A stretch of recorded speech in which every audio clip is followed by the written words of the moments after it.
Hi, welcome to our channel where we share the most intriguing stories.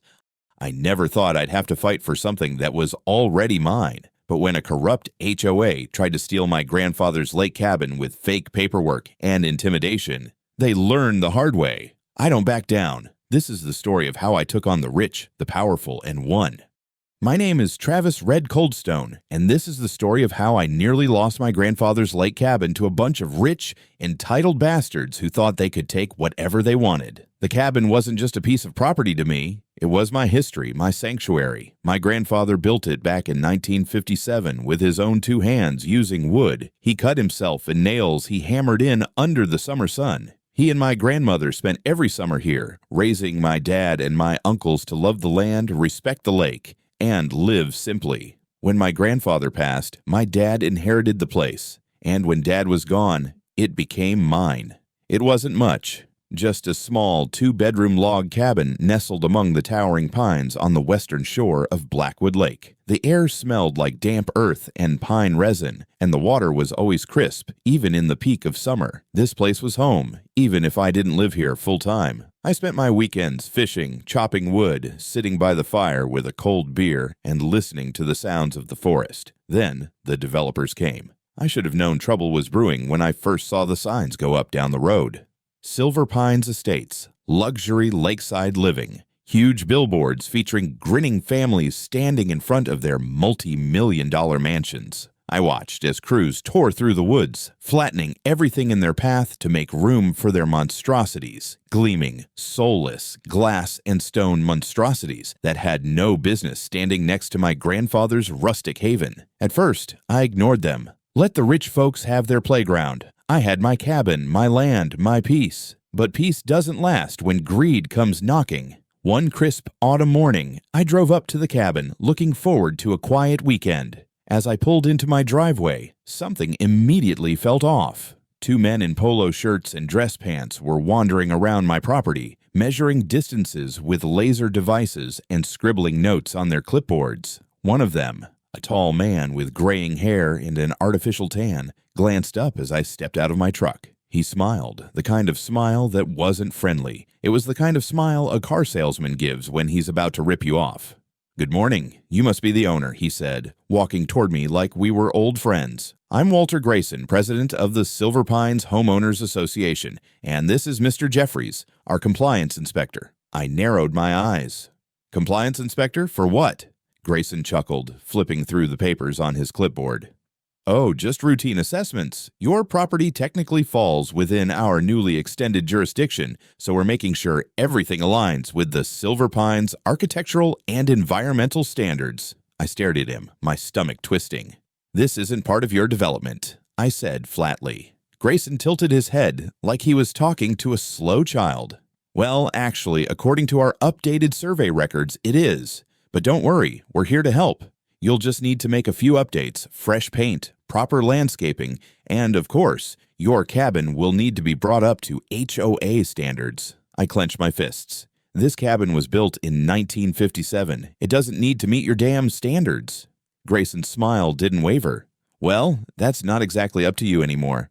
But I understand your frustration. You'll be receiving official documentation soon. Just know that we're more than happy to assist you in making the transition smooth and painless." I stepped forward, closing the space between us.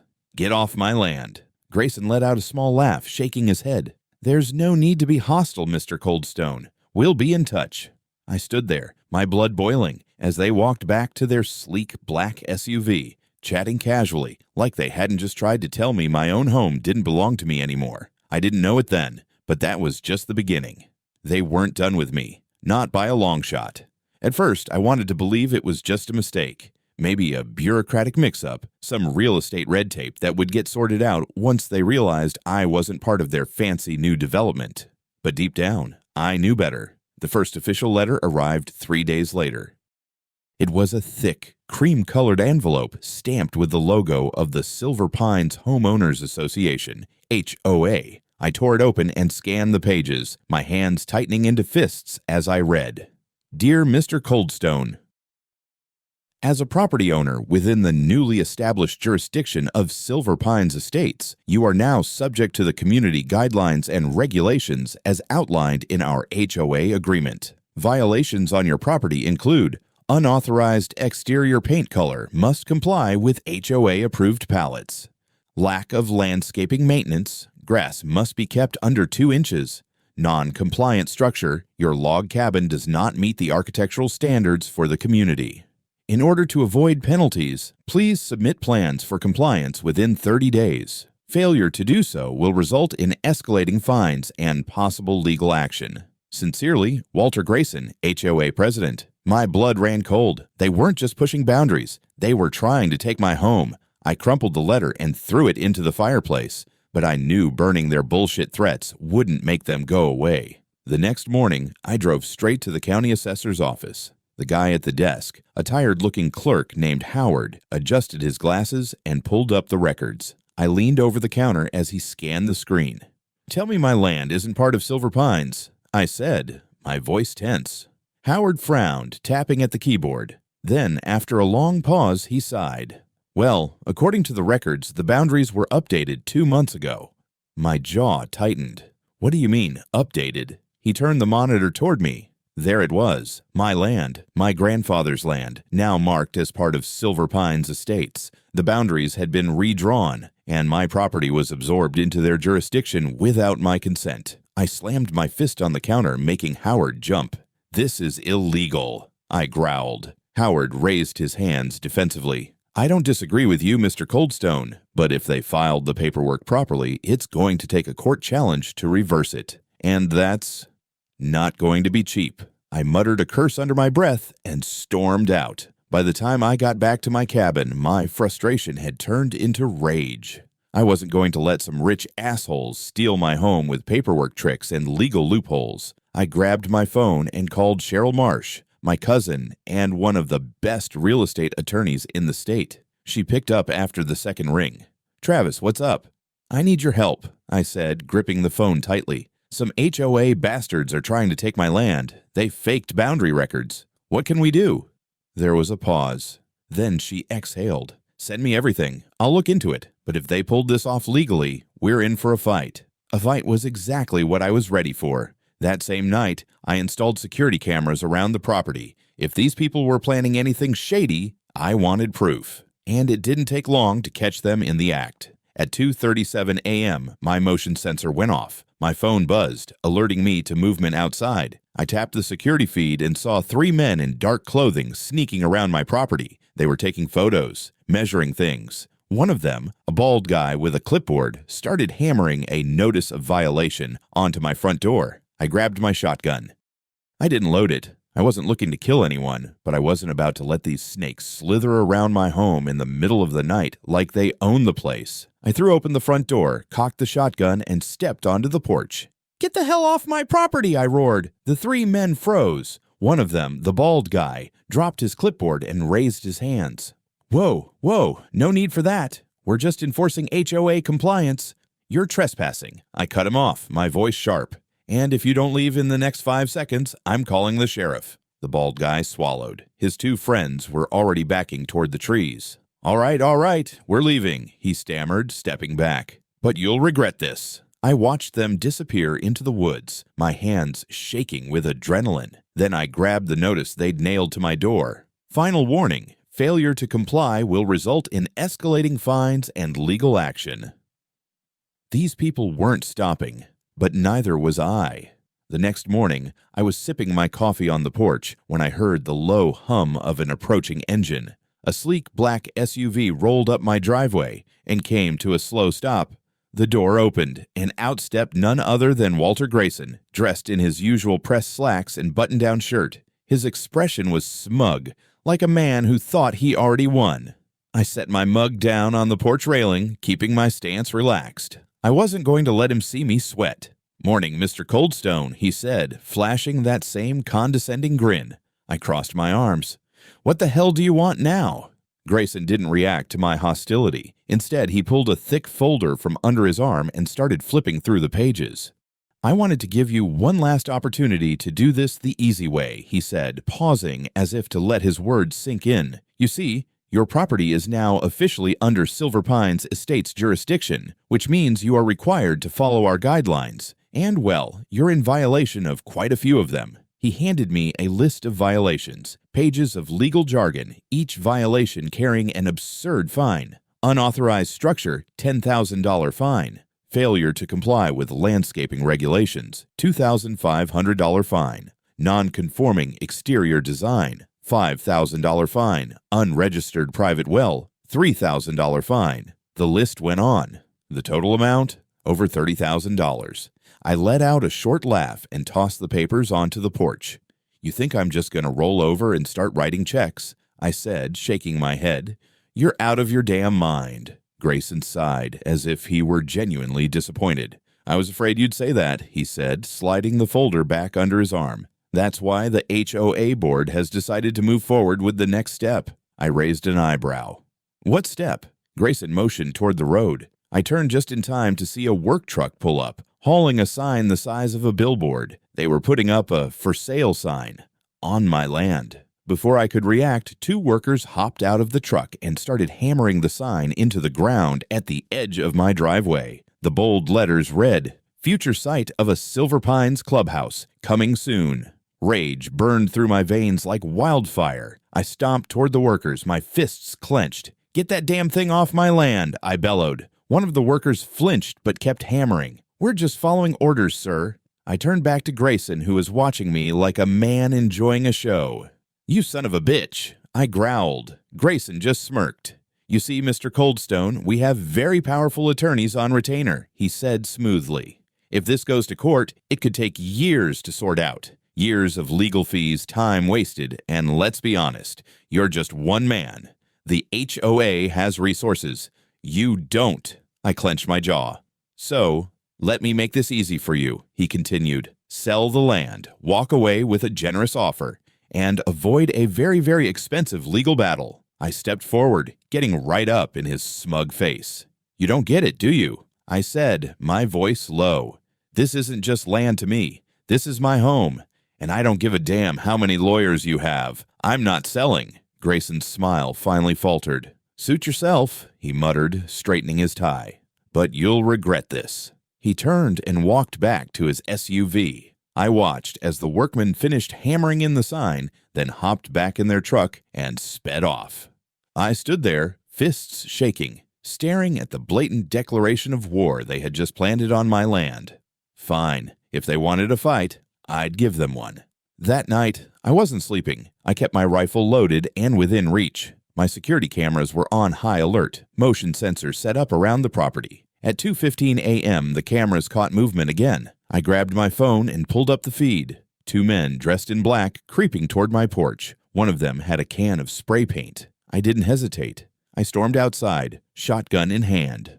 "Freeze!" I roared. The two men jerked to a halt, one of them dropping the spray can. I didn't point the gun directly at them, but I let them see it.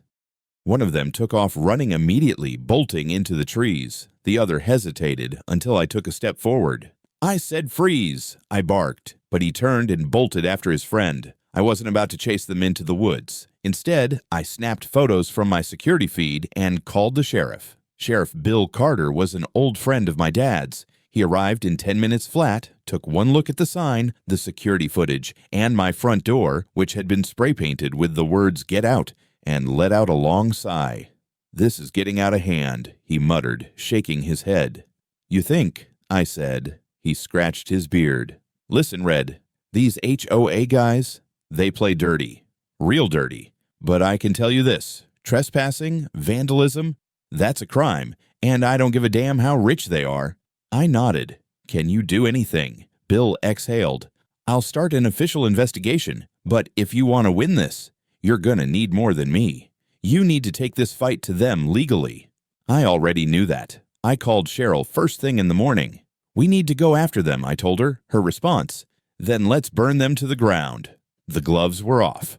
I wasn't just fighting for my land anymore. I was fighting to bring these bastards down. After Sheriff Carter officially opened an investigation into Silver Pines HOA, I knew things were about to escalate even further. And I was right. 2 days after the sheriff's visit, I drove up to my cabin and felt my stomach drop. The front door was wide open. I threw the truck into park and bolted up the steps, my heart pounding in my chest. The place had been ransacked, cabinets thrown open, drawers emptied, my grandfather's old rifle missing from the mantel. On the wall, in huge red spray paint, was a message. "This isn't your home anymore." I gritted my teeth so hard my jaw ached. I'd had enough. I pulled out my phone and called Sheriff Carter. "I need you here, now." By the time the sheriff arrived, I was standing outside, shotgun in hand, scanning the tree line. I wasn't letting anyone else sneak up on me tonight. Carter took one look inside the cabin and let out a slow breath. Jesus, Red, they really did a number on this place. "No shit," I muttered. "This isn't vandalism anymore. This is a full-blown threat." Carter turned to one of his deputies. "Pull the security footage." The deputy nodded and got to work. Within minutes, we had clear footage from my outdoor cameras. 3 men wearing ski masks, forcing their way inside. But then we got lucky. One of them turned his head just enough to expose his face. It was Jeffries, the same HOA inspector who had been measuring my land weeks ago. Carter let out a low whistle. Well, well, looks like we've got ourselves a suspect. I cracked my knuckles. We're doing this my way.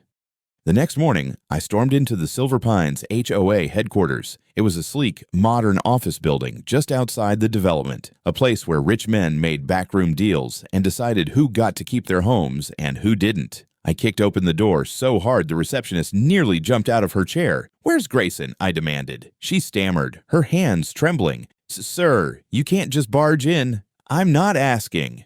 I shoved past her and marched straight into the main conference room, where Grayson and his board members were sitting around a long glass table. For the first time, his smug expression was gone.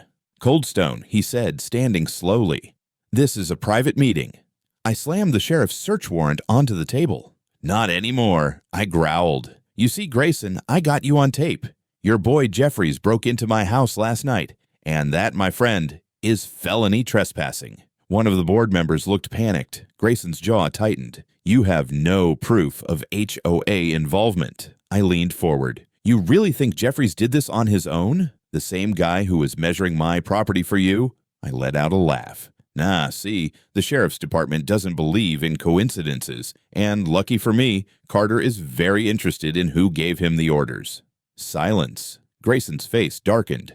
"This isn't over," he muttered. I grinned. "Oh, buddy. It is." Just then, the front doors burst open. 2 deputies walked in, flanking Sheriff Carter. Carter walked up to the table, adjusting his belt. "Walter Grayson, you're under arrest for conspiracy to commit felony trespassing, harassment, and attempted property fraud." Grayson's face turned red as a beet. "You can't do this," he barked. Carter smirked. "I think I just did." The deputies yanked him up from his chair, slapped cuffs on his wrists, and led him out the door. The room was dead silent as I turned to the remaining board members. I leaned over the table, staring them down. "If any of you ever come near my land again," I said, my voice deadly calm, "I promise you, Grayson's fate will look like a slap on the wrist." No one spoke. I turned on my heel and walked out, leaving them to drown in their own fear. Later that night, I sat on my porch, watching the sun dip behind the treetops. I took a slow sip of whiskey, breathing in the scent of pine and fresh air. The nightmare was over. Grayson was going to prison. His HOA empire was crumbling. And my land, still mine. They had tried to take everything from me, but they forgot one simple fact. I don't lose. Days following Grayson's arrest were a whirlwind of legal battles, news reports, and desperate attempts by the Silver Pines HOA to save face. But the damage was already done. The county prosecutor took one look at the evidence, security footage, fraudulent property records, and testimony from former homeowners they had scammed, and went after the entire HOA board. By the end of the week, 3 more members were arrested, including Jeffries, the inspector who had broken into my cabin. It turned out Grayson and his cronies had been running this scam for years, quietly absorbing old properties into their jurisdiction, slapping homeowners with fines and forcing them to sell at a loss. This time, they had messed with the wrong guy. The county judge ruled that my property had been illegally annexed into the HOA's territory. Not only was my land restored to its rightful independent status, but the HOA was ordered to pay restitution to me and to every other homeowner they had scammed. It was over. I had won. A month later, Silver Pines Estates was in shambles. Homeowners, now aware of the corruption, began pulling out of the development. Real estate values plummeted, and soon the luxury paradise Grayson had tried to build turned into an abandoned mess of half-sold houses and empty lots. With their leaders in jail, the HOA collapsed. They took their signs down, they removed their cameras, and the land once again belonged to the people who had been there before them. As for me, I spent my days doing what I had always done: fishing, chopping wood, enjoying the peace of the lake. One evening, as I sat on my porch, a familiar truck pulled up the driveway. Sheriff Carter stepped out, hands in his pockets, a grin on his face. "You actually did it," he said, shaking his head. "Damn right I did," he chuckled. "Well, you'll be happy to know Grayson took a plea deal. He won't be seeing daylight for a long time." I raised my glass of whiskey. "Good riddance." Carter nodded, then looked out at the lake. "You ever think about what would have happened if you just sold the land?" I exhaled, shaking my head. "I don't think about things that were never an option." He smirked. "That's why I knew you'd win." We sat there for a while, watching the sun set over Blackwood Lake, the water still and golden. I had fought for this land, and I had kept what was mine. The seasons changed, but my cabin by Blackwood Lake remained exactly as it had always been, untouched, quiet, and mine. Without the Silver Pines HOA breathing down everyone's necks, the lake community began to heal. The old-timers who had been bullied into submission took back their independence. Some who had been forced to sell reclaimed their land through legal settlements. The once grand plans for Silver Pines estates, dead. Most of the luxury houses sat empty, abandoned by buyers who wanted nothing to do with a failed development. Eventually, a smaller family-owned company took over the remaining lots, selling them to people who actually appreciated the lake instead of trying to own it. The land had won. And so had I. One crisp autumn morning, I was stacking firewood when I heard the sound of tires crunching down my gravel driveway. Cheryl stepped out of her car, sunglasses perched on her head, a self-satisfied grin on her face. "I hope you know you owe me at least 10 steak dinners for the legal hell I went through for you," she said, crossing her arms. I smirked. "I was thinking a bottle of whiskey and a weekend at the cabin," she laughed. "I'll take it." She walked up to the porch, looking around at the land. "You really did it, Red," she said. "Your grandfather would be proud." I looked out at the lake, calm and golden in the morning light. "He'd have fought the same fight," I said. "Probably would have done it with fewer lawyers and more shotgun shells." Cheryl chuckled. "Well, either way, you didn't just save your home. You saved this place for everyone." I nodded. That was the real victory. That night, I sat on the dock, my feet dangling just above the water. The sky was a deep, endless black, speckled with stars. The world had changed, but my cabin, my land, it was exactly as it should be. No HOA, no greedy developers, just the sounds of crickets, the distant call of an owl, and the gentle ripple of the lake. I took a slow sip of my whiskey and let out a breath. For the first time in a long time, I felt at peace. And I knew one thing for sure: no one would ever take this place from me again.